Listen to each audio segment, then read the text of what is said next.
జై తెలంగాణ. సింగరేణి కార్మికులందరికీ కూడా నమస్కారం. సింగరేణి కార్మికులకు హక్కుగా మనకు డిపెండెంట్ ఎంప్లాయ్మెంట్ ఉండాలి. ఖచ్చితంగా మెడికల్ బోర్డు అనేటటువంటిది రెగ్యులర్గా ప్రతి నెల పెట్టాలి.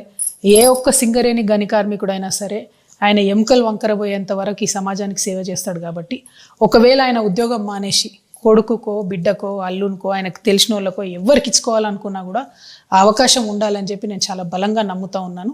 ఇప్పుడు గెలిచినటువంటి సంఘాలు డిపెండెంట్ ఎంప్లాయ్మెంట్ని గంగలు కలుపుతున్నారు. మెడికల్ బోర్డు పెట్టకపోయినా అడుగుతలేరు. మేము ఎప్పుడైతే తెలంగాణ రక్షణ సేన నుండి బాయిబాట బట్టి పోయినామో హెచ్ఎంఎస్ ఆధ్వర్యంలో, ఆనాటి నుండి ప్రతి ఒక్క పార్టీ అక్కడికి వచ్చి గొడవ చేస్తుంది తప్పితే ఎవరు మెడికల్ బోర్డు గురించి అడుగుతలేరు. అందుకే నేను చాలా ఆవేదనతో సింగరేణి అన్నదమ్ములకు న్యాయం జరగాలనేటువంటి ఉద్దేశంతో ఈ నెల 20వ తారీఖు నుంచి నిరవధిక నిరాహార దీక్ష చేస్తాను. నేను ఒకవేళ మీరు మెడికల్ బోర్డు రెగ్యులర్గా పెట్టకపోతే అని నేను ఈ మేనేజ్మెంట్ని ప్రభుత్వాన్ని డిమాండ్ చేయడం జరిగింది. ఆ తర్వాత అన్ని కూడా లీక్స్ ఇస్తూ ఉన్నారు. ఇవాళ పెడతాం రేపు పెడతామని. నేను మళ్ళీ ఒకసారి విస్పష్టంగా ప్రభుత్వానికి మేనేజ్మెంట్కి హెచ్చరిక చేస్తూ ఉన్నా. ఒక్క నెల పెట్టి ఆపడం కాదు, ఈ నెలతో పాటు ప్రతి నెల మీరు మెడికల్ బోర్డు పెట్టండి. ఉన్న పెండింగ్ అప్లికేషన్స్ పూర్తయ్యే వరకు నెలకు 2 రోజులు పెట్టండి. ఆ తర్వాత రెగ్యులరైజ్ అయిన తర్వాత మెడికల్ బోర్డు నెలకు ఒకసారి పెట్టినా కూడా రెగ్యులర్గా ఉంటుంది. దయచేసి అన్ఫిట్ చేయాలనే ఉద్దేశంతో పెట్టండి. ఫిట్ చేయాలనే ఉద్దేశంతో కాదు, కరప్షన్ చేయాలనే ఉద్దేశంతో కాదు, పైసలు వసూలు చేయాలనే ఉద్దేశంతో కాదు. అన్ఫిట్ చేయాలి. కార్మికుడు కోరుకుంటే ఆయన కుటుంబ సభ్యులకు ఎవరికైనా ఉద్యోగం ఇచ్చుకోవాలనుకుంటే ఇచ్చుకోవాలనే ఉద్దేశంతో పెట్టండి ప్రభుత్వం తప్పితే కార్మికుడిని నష్టం చేద్దామని చెప్పే ఉద్దేశంతో పెట్టకండి. దయచేసి సింగరేణి యాజమాన్యానికి రాష్ట్ర ప్రభుత్వానికి మళ్ళీ ఒకసారి నేను చెప్తా ఉన్నా, ఈ నెల 20వ తారీఖు నుండి నిరవధిక నిరాహార దీక్ష నేను చేయడం జరుగుతుంది. మీరు విస్పష్టమైనటువంటి ఆర్డర్ ఇవ్వండి. ఇవ్వకపోతే మాత్రం దీక్ష ఆగదు.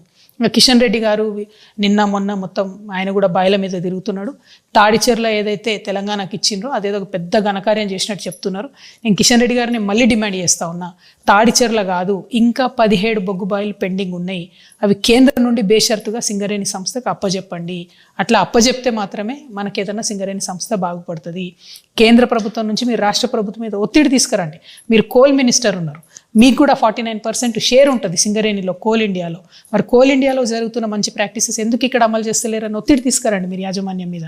అప్పు ఉంది రాష్ట్ర ప్రభుత్వం, జెన్కో నుంచి 54,000 కోట్లు ఇవ్వాలి, అది ఎందుకు ఇస్తలేరు అని అడగండి. ఇవన్నీ అడగకుండా మీరు కేవలం మీదకి వచ్చి బాయిల మీదకి వచ్చి ఏదేదో మాట్లాడిపోతా ఉన్నారు. అది కరెక్ట్ కాదు. మీరు తలుచుకుంటే వేజ్ బోర్డు ఇమీడియట్గా కాన్స్టిట్యూట్ చేయొచ్చు, మీ సంతకం పెడితే సరిపోతుంది. రెండవది, మీరు తలుచుకుంటే పర్క్స్ మీద ఐటీ వేస్తూ ఉన్నారో అది రద్దు చేయండి. మీరు ఆ విషయం చెప్తలేరు ఎక్కడ కూడా బాయిల మీద. అది కేంద్ర ప్రభుత్వ పరిధిలో అంశం. ఆ విషయాన్ని కూడా కిషన్ రెడ్డి గారు క్లియర్ చేస్తే బాగుంటుందని నేను కోరుతూ మళ్ళొకసారి సింగరేణి అన్నదమ్ములు ధైర్యంగా ఉండండి. డిపెండెంట్ అప్లికేషన్ మీరు ఎప్పుడైతే పెట్టుకున్నారో ఆ తారీఖును చూడాలి.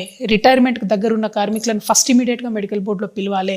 వారి మానసిక ఆవేదనకు మీరు కారణం కావద్దు అని చెప్పి ప్రభుత్వాన్ని హెచ్చరిక చేస్తూ, మీరు కనుక 20వ తారీఖు లోపల కరెక్ట్గా ఆర్డర్ ఇవ్వకపోతే, గవర్నమెంట్ ఆర్డర్ ఇవ్వకపోతే 20 నాడు నుంచి దీక్ష చేయడం అన్నది ఖాయం. Thank you. జై తెలంగాణ, జై సింగరేణి.